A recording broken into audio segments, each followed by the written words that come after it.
ಗ್ರಾಮ ಪಂಚಾಯಿತಿ ಅಧ್ಯಕ್ಷರ ಚುನಾವಣೆ ಅಧ್ಯಕ್ಷರಾಗಿ ಕಾಂಗ್ರೆಸ್ ಅಭ್ಯರ್ಥಿಯಾಗಿ ಎಲ್.ವಿ. ನಾಗಮಣಿ ಆಯ್ಕೆ ಹಾಗೂ ಉಪಾಧ್ಯಕ್ಷರಾಗಿ ವರಲಕ್ಷ್ಮಿ ಆಯ್ಕೆ.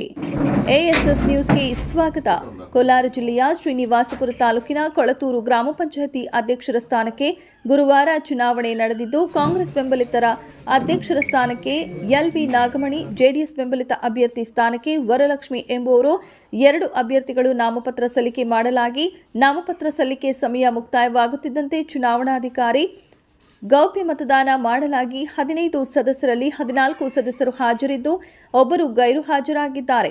ಮತದಾನದಲ್ಲಿ 14 ಮತಗಳಲ್ಲಿ 1 ಮತ ತಿರಸ್ಕೃತಗೊಂಡು ಕಾಂಗ್ರೆಸ್ ಬೆಂಬಲಿತ ಅಭ್ಯರ್ಥಿ ಎಲ್.ವಿ. ನಾಗಮಣಿ 7 ಮತಗಳು, ವರಲಕ್ಷ್ಮಿ 6 ಮತಗಳನ್ನು ಪಡೆದಿದ್ದು, 1 ಮತ ಹೆಚ್ಚು ಪಡೆದ ಎಲ್.ವಿ. ನಾಗಮಣಿ ಅವರು ಅಧ್ಯಕ್ಷರಾಗಿ ಆಯ್ಕೆಯಾಗಿದ್ದಾರೆಂದು ಚುನಾವಣಾಧಿಕಾರಿ ತಿಳಿಸಿದರು.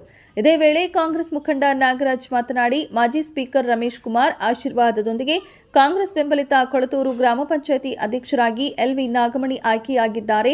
ನಾವು ಅಧಿಕಾರದಲ್ಲಿರುವವರೆಗೆ ಗ್ರಾಮ ಪಂಚಾಯಿತಿಯ ಸರ್ವತೋಮುಖ ಅಭಿವೃದ್ಧಿಗೆ ಶ್ರಮಿಸುತ್ತೇವೆ ಹಾಗೂ ನಮ್ಮ ಕೊಳತೂರು ಗ್ರಾಮ ಪಂಚಾಯಿತಿಗೆ ಸೇರಿದ ಎಲ್ಲ ಗ್ರಾಮಗಳಿಗೆ ಸರ್ಕಾರದಿಂದ ಸಿಗುವ ಸೌಲಭ್ಯಗಳನ್ನು ಸಿಗುವಂತೆ ಮಾಡಿಕೊಡುತ್ತೇವೆ ಎಂದು ಹೇಳಿದರು. ವರದಿ Arun Kumar, HM ASS news. ನಮಸ್ಕಾರ.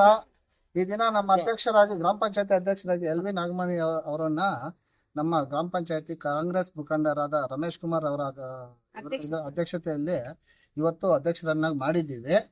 ಅವರು ಯಾವ ರೀತಿ ನಡ್ಕೊಂಡು ಹೋಗ್ಬೇಕು ಅಂತ ಹೇಳ್ತಾರೋ ಅದೇ ರೀತಿಯಾಗಿ ನಾವು ನಡ್ಕೊಂಡು ಹೋಗಿದ್ದೀವಿ. ಅವ್ರ ಮಾತಿಗೆ ನಾವು ಹಿಂದೇಟ್ ಹಾಕಿಲ್ಲ. ಯಾವುದೋ ಭಿನ್ನಾಭಿಪ್ರಾಯ ಬಂದು ನಮ್ಮಲ್ಲೇ ಸ್ವಲ್ಪ ತೊಡಗುಗಳು ಬಂದಿತ್ತು. ಅದನ್ನ ನಾವೆಲ್ಲ ಸರಿಪಡಿಸ್ಕೊಂಡು ಇವಾಗ ನಾವು ಅದೇ ಅವಿಶ್ವಾಸ ತೋರಿಸಿ ಇಳಿಸ್ಬಿಟ್ಟು ಅದೇ ಅಧ್ಯಕ್ಷರನ್ನ ನಾವು ಮತ್ತೆ ಅಧ್ಯಕ್ಷರಾಗಿ ನಾಮಕರಣ ಮಾಡಿದ್ದೀವಿ.